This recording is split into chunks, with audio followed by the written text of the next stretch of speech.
Losing time, I'm fading fast. I just wanna make it last. Try to let go of the past. I close my eyes, embrace the blast. Sleepless nights and in my previous video, I showed you the unboxing of the iQOO 15 Ultra, and after that, a lot of you dropped questions in the comments. So in this video, I want to clear those up one by one based on what everyone's been asking. First, let's talk about pricing. The expected starting price in China should be above 4,999 yuan, which roughly converts to around 534 pounds in the UK, or about 718 US dollars. There's basically no chance this phone comes in under 4,000 yuan, because with all the features packed into it, that just wouldn't make sense. Realistically, it's starting at 5,000 yuan. There should be around 3 variants in total: a 16GB RAM with 512GB storage version, a 16GB RAM with 1TB storage option, and a top-end 24GB RAM with 1TB storage model. The highest variant will likely be priced close to 6,000 yuan, and it could even approach 7,000 yuan. Some people also mentioned that it doesn't look as good as the standard iQOO 15 Ultra, and honestly, that's a fair point. The honeycomb design on the back is only really noticeable under specific lighting. In normal lighting conditions, the back looks flat and the pattern almost disappears. When it comes to the so-called camera upgrades, it's a bit underwhelming. But if you think about it, the iQOO 15 Ultra has already made big improvements in camera performance. So if this phone also got a massive camera upgrade, it would affect how the flagship X300 series sells. Because of that, the iQOO 15, even as a flagship, can't really go all out with the camera upgrades, although it might still end up competing with its own lineup. Color-wise, it comes in silver and black, and personally, I'd suggest going with the black version. For audio, it has dual speakers, and the sound quality is actually very solid. Earlier leaks already hinted at strong audio and display performance, and that seems to hold true. In terms of in-hand feel, the matte finished back is comfortable and doesn't pick up fingerprints easily, which is great. That said, it is a bit slippery, so using a case would definitely be a good idea. The display refresh rate is confirmed to be 144 Hz. Honestly, it would have been really cool if the back panel had some kind of lighting effect. I feel like the Ultra version would have benefited from a light-up design or at least a light ring. They didn't completely remove it, but this so-called energy blade element doesn't look particularly appealing to me. A lot of people like the iQOO 13 and iQOO 15 mainly because of that light ring design.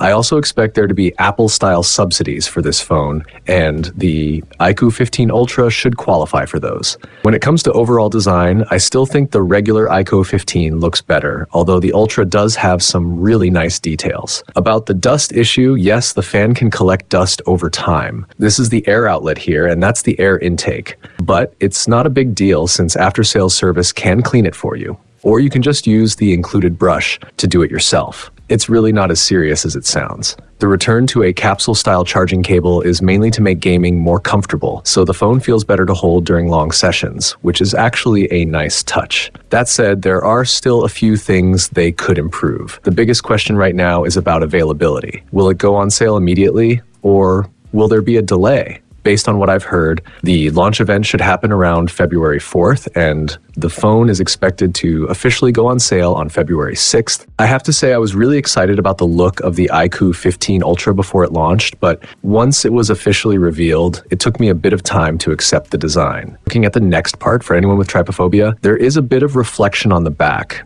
but it really depends on how sensitive you are to reflections. There are also rumors floating around about a new color option. If that actually happens, then honestly, competitors won't stand a chance. As for price drops on the iQOO 15, I don't expect any major reduction anytime soon, probably not until around the 6/1 and 18 period. The vent does have a risk of water getting in, but the phone's waterproofing is still extremely strong. Whether it's rated IP69K or IP69, the water resistance is definitely top tier. A lot of people also asked about the shoulder buttons. These aren't real physical buttons you can press. They're more like virtual shoulder triggers with a slight tactile feedback, but you can't actually push them down. And about the back panel, it's not glass. The cooling fan can automatically adjust itself, similar to what we've seen on some Realme phones. You can also turn it off when you don't need it, so it's not running all the time. I'm not sure how loud the fan is yet, and unfortunately I can't demonstrate that right now. Based on what I know, we should be able to show more around February 4th or February 5th, with February 4th being the most likely. When it comes to dust cleaning, you can't open the back cover yourself. Power supplies also have dust cleaning functions, and there's professional dust removal available as well. Right now, there isn't much else I can show, and some people say I'm just talking without showing anything. That's mainly because I don't have more to demonstrate yet, aside from some close-up views. At the moment, all I can really show is the wallpaper. The camera module wallpaper looks very similar to the 300 series. As for the light on the top, after seeing it a few times, it actually starts to look quite nice. Of course, some people might still think it's ugly, but everyone's taste is different. Overall, this phone is actually fine. Personally, I think it's pretty good.